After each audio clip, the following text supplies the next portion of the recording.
Good morning, 11th Commerce PA. Now, chapter number 4 concept is online transactions. First, pre buying and selling stages.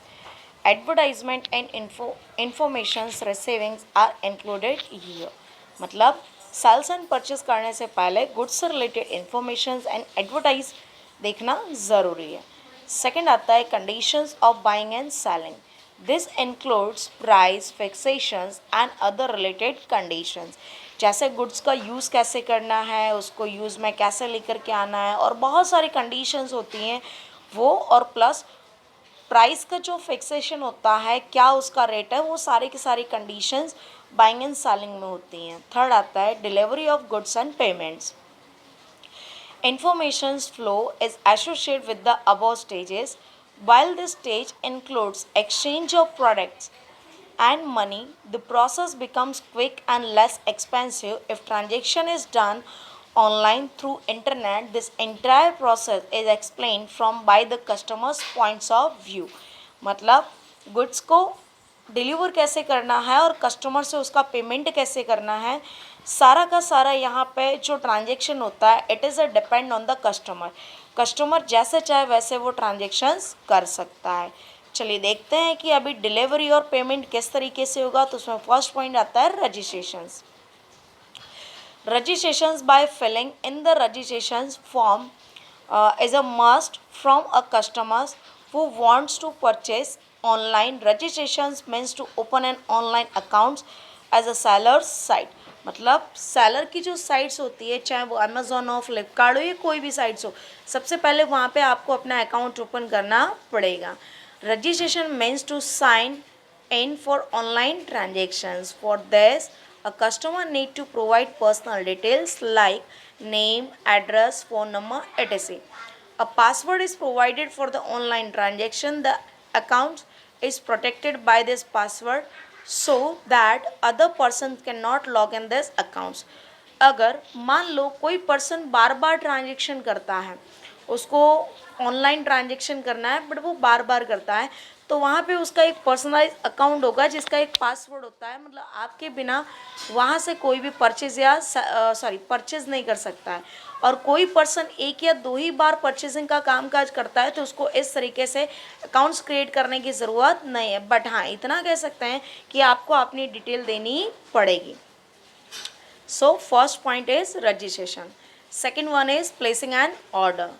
When we select and put the product of our choice in shopping cart while shopping online, shopping cart is a list of products selected by the buyers will shop while shopping online. जब कोई भी customer online shopping करता है तो shopping card का मतलब ये होता है कि जिसमें आपके प्रोडक्ट को सिलेक्ट किया हो उसकी लिस्ट कि भाई आपको क्या क्या चाहिए.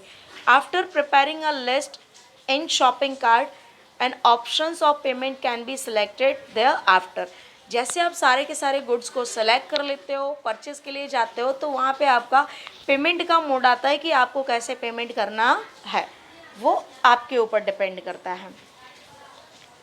So next is payment system. Payment can be made in different modes like cash on delivery, check, net banking transactions and transfer, credit card, debit card, digital cash, etc. in online shopping. Online shopping में आप बहुत सारे तरीके से बहुत सारे mode से payment कर सकते हैं. चलिए देखते हैं मोड्स ऑफ पेमेंट्स. फर्स्ट आता है cash on delivery. In this way the customer has to make payment of money on receiving goods at his address mention for delivery. जो उसने डिलीवरी के लिए एड्रेस मेंशन किया हुआ है रजिस्ट्रेशन के टाइम पे, वहाँ पे आपके गुड्स को डिलीवर किया जाएगा. एट दैट टाइम आपको कैश में गुड्स का पेमेंट करना पड़ेगा. So this is called cash on delivery. Second आता है cheque. Online seller can collect cheque from the customer. A person who buys goods issue a cheque to the seller. The seller dispatches goods only after the check is created to his accounts. मतलब जिस company से आप goods को purchase कर रहे हैं उसी के नाम का आपको चेक लिखना पड़ेगा. So whenever you wants to buy a goods from the online shopping, so आपको जो चेक लिखना है, अगर चेक के थ्रू पेमेंट करना है तो सेलर के नाम का लिखना पड़ेगा। सेलर कंपनी भी हो सकती है और पर्सन भी हो सकता है। थर्ड आता है net banking transfer. Bank also provide the facility of making payments or transferring money through internet to customer in recent time. In this process, the customer transfer necessary amount from his bank account to the accounts of the seller. Goods are dispatched only after the amount is transferred.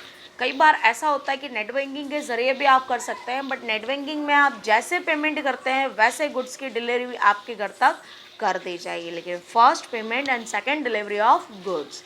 Next आता है credit card and debit card. These types of cards are known as plastic money.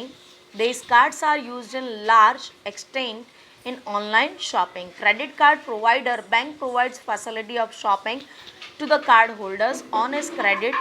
An amount to be paid by customer to the online seller is paid by respective bank. Then the card holder pays this amount to the bank within the prescribed times. The card holder gets the freedom of payment by installment or at his convenience within the prescribed time period. Credit and debit card में ऐसा होता है कि भाई debit card मतलब आपके account में जितना पैसा होगा उतना आप यूज़ कर सकते हैं।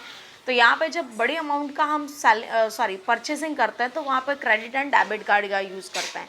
But when ever you use the credit card for the payment in the online shopping, so bank provide the facility of credit money. आपको एक्स्ट्रा ऑर्डिनरी मनी की फैसिलिटीज़ प्रोवाइड करती है। तो बैंक एक ड्यूरेशन देती है, ये टाइम पीरियड में आपको मनी फिलअप करनी पड़ेगी जो एक्स्ट्रा ऑर्डिनरी बैंक ने आपको प्रोवाइड की है। या तो आप उसको एक साथ पे कर दीजिए या तो आप इंस्टॉलमेंट में, but this is the choice of customer. Now debit card holder is provided facility of online shopping up to existing credit balance on as account. उसके अकाउंट में जितनी मनी होगी उतना ही वो परचेस कर सकता है, उससे ज़्यादा नहीं। As soon as online transaction is done through debit card and the same amount is debited from the bank account of the card holder.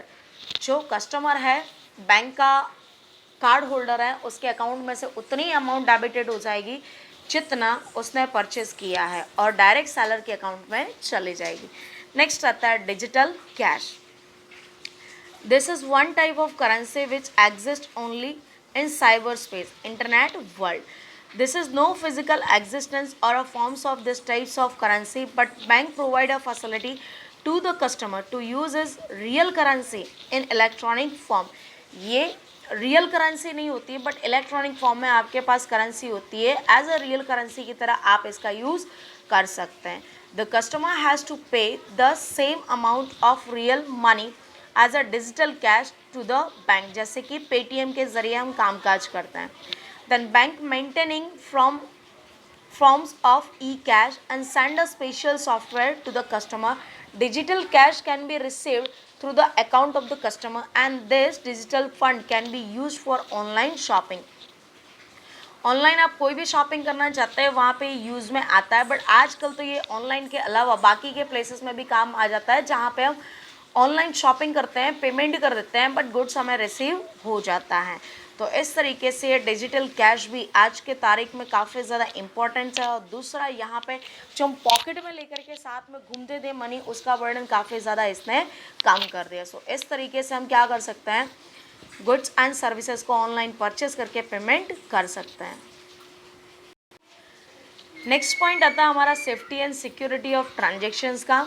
Safety and security की बात की जाए तो ऑनलाइन सिस्टम में कामकाज करने के लिए बहुत सारे सिक्योरिटीज़ की ज़रूरत भी पड़ती है ट्रांजेक्शन से रिलेटेड, क्योंकि यहाँ पे मिसलीडिंग, मिसगाइडेंस और प्लस यहाँ पे जो थेफ्ट का कामकाज होता है वो काफ़ी ज़्यादा होता है। तो उसके सामने सिक्योरिटी गेट करने के लिए, ट्रांजेक्शन के लिए सेफ्टी एंड सिक्योरिटी होना ज़रूरी है। ये सिस्टम हम चलेंगे नेक्स्ट लेक्चर में। Thank you.